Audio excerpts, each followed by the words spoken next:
Hey everybody, it's Diandra Marie, and this is Imposter Syndrome, an interview series I created where I sit down with a creative, artist, entrepreneur to talk about their creative journey and how they combat imposter syndrome.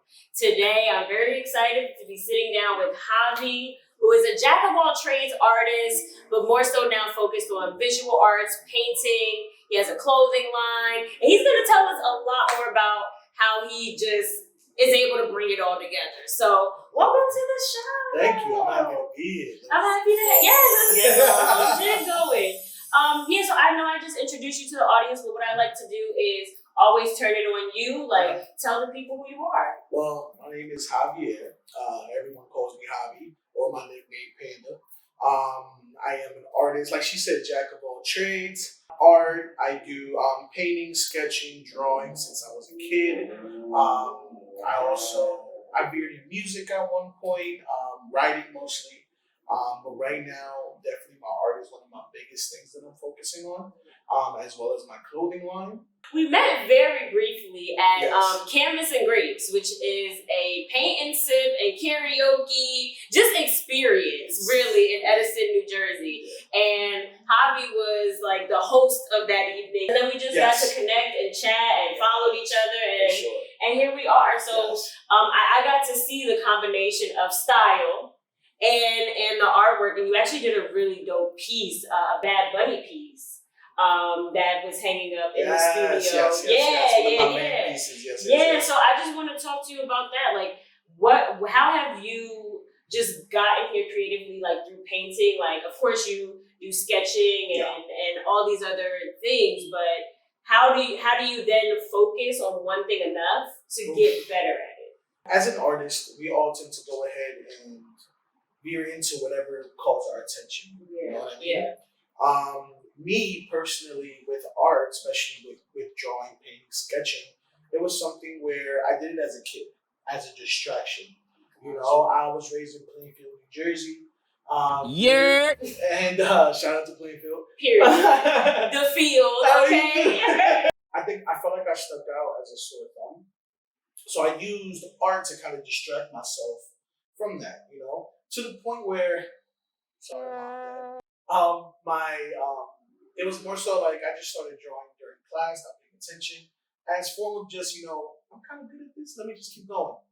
It wasn't until I got to high school where I started go ahead and, veering into other styles, but people were so much more advanced than I was that unfortunately the art class that I was a part of, I kind of got downplayed a little bit. Because I was like, well, I could do graffiti, I could do this, I could do that, but you have people doing portraits. I think ever since then, I knew that I could be a little bit more, but I always kind of pulled back. Yeah, like pulled back. I was a little insecure of what I had because of, the feedback that I got. But Canvas and Grapes just skyrocketed me. It's something about being with other artists or other creators that want you to go ahead and thrive, want you to be better, want you to go ahead and, as long as what you want to do, right. Not pressuring like, oh, you can do better. Mm-hmm. It's just, well, let me see. And it's just something about seeing other people create, which makes you want to push yourself. And I want to talk about like the journey, because you said, you struggle with like insecurity, right? Whether that was just with your work, whether that was where you're from. Yeah. And a few weeks ago, you posted something about confidence. Yes. And you came you started. Yeah. Listen, this is what I do. So, you talked about like your size and like, if you are bigger, being able to feel comfortable in what you wear. And I'm sure that confidence, permeates through your work now, right? Now that you've pushed yourself. So can you just talk to me about like, the importance of confidence, not just as an individual in the way we look, but just in how it helps us in what we do and what we put our hands to. I think confidence speaks multitudes because it shows. It just shows in everyday process. If you're putting something together in the artwork, if you're just simply putting on an outfit, if you're simply just like heading off to work, going into work, you can read it off of somebody. I think one big thing, especially in the world that we're living in right now, is very social media based. It's very opinion based. Yes. It's hard for someone to go ahead and own their confidence because there's always somebody saying, I don't like that. Right. Or that could be better. Or you shouldn't have that on. And don't let nobody dim your light because at the end of the day, once that happens, you're in the dark. Right. You know what I mean? And it's hard to veer away from that when you're already in it. You know what I mean? It takes twice the work than just being okay with who you are. But it's always a progress. And I think that's what I tend to go ahead and think every morning that I wake up. It's always a progress in whatever I do. I'm never at the end. Yeah. So I think that also feeds into my confidence because I'm not sitting here and being satisfied with what I have. I'm always improving. Right. You know what I mean? Right. But I'm also happy where I'm at.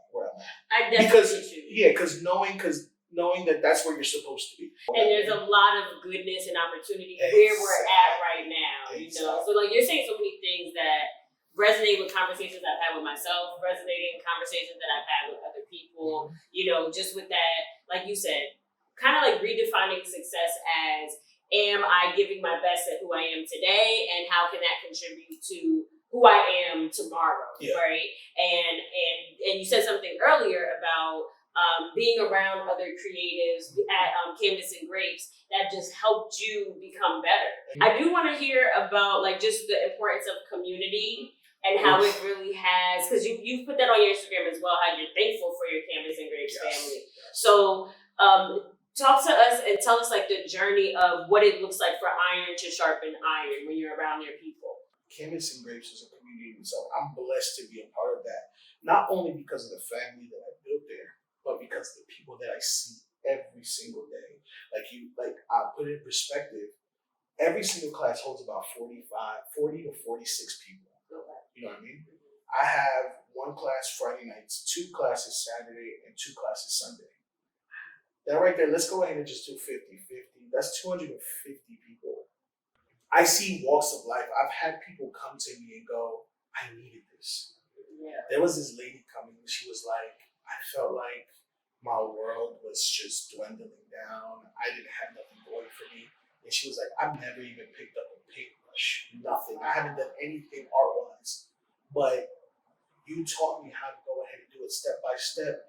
And I feel like I'm just going to pick up art just to enjoy myself. You know what I mean? She was like, I needed this. And just to hear something like that, it's a beautiful thing. Right. You know what I mean? It's just simply what I'm doing on stage brings joy, brings happiness. If it wasn't for Canvas and Grapes, I wouldn't have met you. I wouldn't be here right now. Facts. You know what I mean? So I think community in itself, it's a beautiful thing when done right. You know what I mean? When you have selfless people wanting to go ahead and connect just for the love of it. You know what I mean? No selfish reasons. No, I want to get ahead in life. It's just to communicate and to connect with other people that are your race, your background, that are not your race and background. I think being raised in Plainfield, New Jersey taught me a lot about community. Being in Canvas and Grapes taught me even more. And I think what I have coming up is going to, especially like what we're doing right now, you know, I'm taking on opportunities that I necessarily was scared of doing in the past, you know, but I think it's time for me to go ahead and take risk. I say do. And if it's bad, if it's good, it's a learning experience, you know. Thank you so much for sitting down with me. This was a really impactful conversation. It was like lighthearted but deep at the same time. So I'm like, I'm gonna be chewing on a lot of what you said throughout the rest of the day. I know that for sure. So if people want to stay connected with you, if people want to, you know, pull up on you at Canvas and Grapes, or just like, hey, I want this commission, or hey, help me style, how can they get in touch with you? I got you. So I have a few ventures coming out, but if you want my main social media, it's Panda_the_artist89.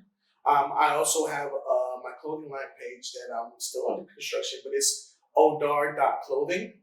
All right, that's my brand, Odar. It stands for Ordinary Dreamers Are Remembered. Ooh. It's also my last name. Come on, acronym last name. Make sure you hit him up. Make sure you stay connected with all of the amazing guests that I have on Imposter Syndrome. So until next time, remember, you are not your imposter syndrome, and you got this.